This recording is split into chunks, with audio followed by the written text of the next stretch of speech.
If there's one thing I learned from this boot camp, it's that service is a marathon.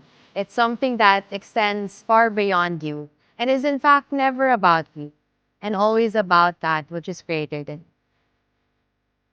What I learned about my co-candidates is that whenever they succeed and whenever they presented their projects with so much heart, I learned how many others have also benefited from whatever they did among their communities. I gained a lot of skills from the mentors that were here with us, and more importantly, to be surrounded by the fellow leaders to bond with them and to learn more about the amazing work they're doing is very empowering for me because it taught me that I'm not alone in the advocacy work that we do back in my community. Thank you sa finalist kasi lahat kami dito na finalist na 10 is panalo na. Dahil sa mga natutunan pa lang namin is nabusog na kami lahat.